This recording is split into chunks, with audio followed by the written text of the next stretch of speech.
Fire Gaming Project. So in this short video, I'll be talking about Nilou's weapon options that you already have, meaning that we're not going to talk about the key of Kaj Nisit. I just talked about that in terms of the banner that will be coming with it, with her release and with the weapon, but we're talking about if you can give alternatives to her. Now everyone's going to know already that the best alternative sword for her is actually the Jade Cutter, and that is also going to appear on the weapon banner, and I will be pulling on the weapon banner, and I'll make a quick video of it, because I'm very close to Pity, so I might as well try my luck.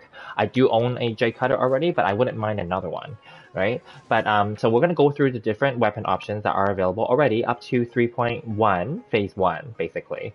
Alright, so let's get to it. So on the screen, we just have Ayato as a placeholder, as a Hydro Sword user, but really we're going to be focusing on being in the weapon menu here. So we're just going to go through the different 5-star options because Nilou is a 5-star character after all. Normally, if it's a 4-star character, I don't go through the 5 stars too much because there's no need. Unless you really love the character, you wouldn't give a 4-star character a 5-star weapon normally, right?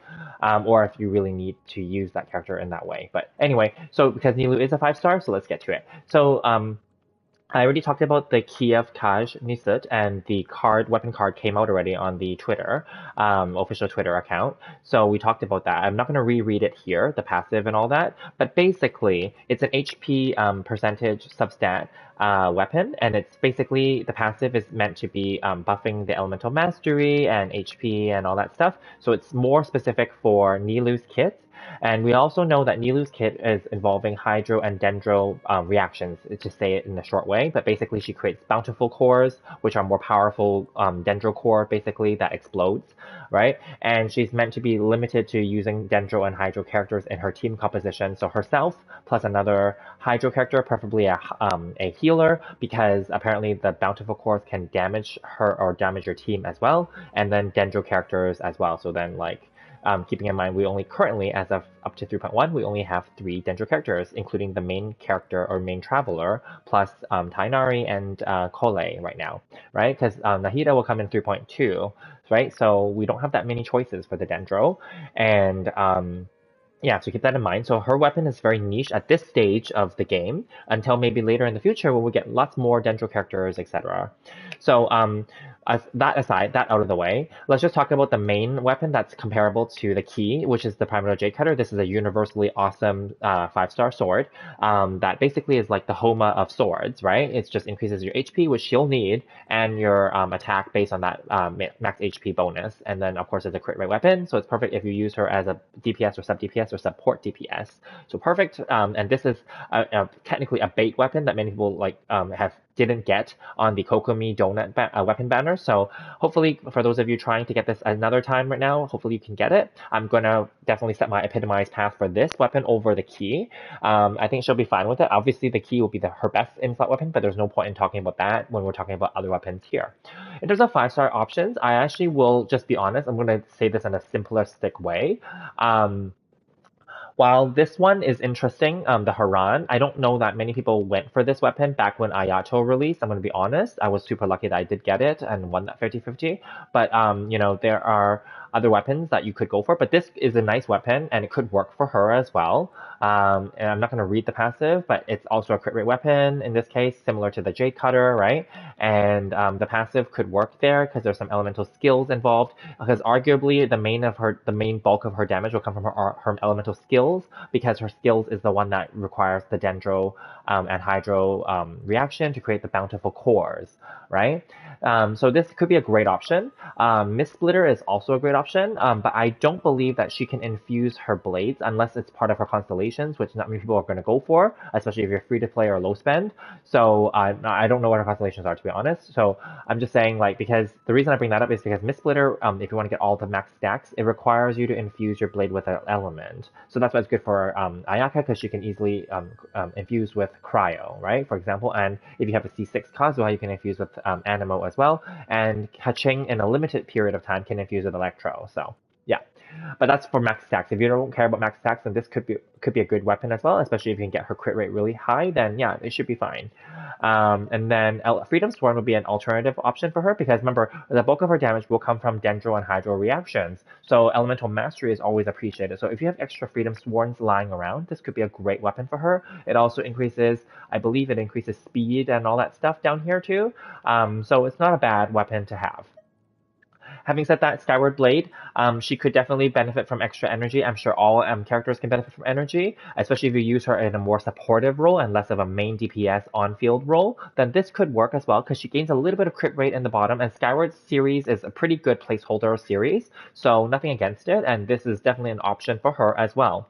Aquila is probably not going to be a good option because it's physical damage for the support, the substat. But then the passive is okay. It's not horrible because it gives her a slight healing aspect. And remember we talked about how bountiful cores can damage her and or the team. So then like this could be okay too because there's some healing aspect to it. But the physical damage really isn't for her, so I wouldn't recommend. We're gonna skip the Cinnabar because it's not for her. Aminoma, we'll go to the 4 stars, is definitely an option. I will talk about this in groups. This weapon plus the Favonius plus the Sacrificial are all going to be good. But I think if I didn't have any other the other options, I probably would have considered giving her an Aminoma if I even got her. I'm probably not going to get her, but if I had her, I would consider giving this to her because I don't have another J Cutter to give her, right? So as you can see, my characters are using the 5-star weapons, and I'm not going to take it from Jean because I do use Jean in the Abyss. So if I had to give my Nilou, if I ever got a Nilou, a 4-star option, it would probably be the Aminoma.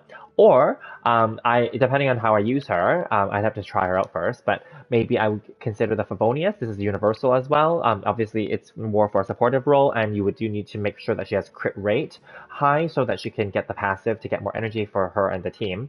But then I would say that I do have a second Sacrificial down here, and Sacrificial is going to be great. It's energy recharge, of course, but it can proc her skill up to twice, and that could be good because the skill, again, is where the majority of her damage comes from. However, maybe it may not work in terms of like the actual time frame as well for her because for Xingqiu, as you know, his skill like goes like when he commands it is really quick. So doing it twice in a row is actually nice. But maybe Nilou's skill like because it's about her dancing like hydro blades basically. So then like I don't know that her skill like is like quick or short duration. It might be a longer duration because you have to do a combo with it, like every third step and all these combos and stuff. So maybe the extra skill like reset isn't necessarily beneficial for her, especially if she has to like play out her skill animation a few times, like through a combination combo, and then use it again. So maybe, maybe not. We'll see, right? But that's an option that's interesting as well. I would skip the flute for her unless you have nothing else and you're just starting out. Then that's a good placeholder that will be easily replaceable later. We would skip the Lion's Roar, of course. We would skip the Prototype Rancor. We don't need to talk about it. It's physical, right? And then let's go back to the ones in the middle here. These 4 are actually very interesting. So for Festering Desire, only players from the older players like myself from 1.2 onward would have this weapon. This weapon only occurred once. It was an event exclusive weapon for Albedo's first event in Dragonspine. And as you can see, the passive is a very straightforward passive. It's energy recharge, but she gets elemental skill damage up and elemental skill crit rate up, which is amazing again because her damage is going to come from her skills, not her burst. Her burst is probably still going to be strong, but her skill is basically where it's at. So I could definitely consider giving this to her too, if I had no other 5-star option for her, which is totally fine. The Black Sword is a battle pass weapon, and this weapon is also good because it's a crit rate weapon, and she can get some healing out of it for the passive, and normal and charge attacks is probably where some of her damage will come from when you do her skill. I believe it infuses it, perhaps, maybe with Hydro, I'm not sure. So then having said that, maybe I take it back when I say the Mist Splitter may not be for her, because I'm not really sure if it does infuse her. But we'll see, right? I don't have access to the media server, so I don't know.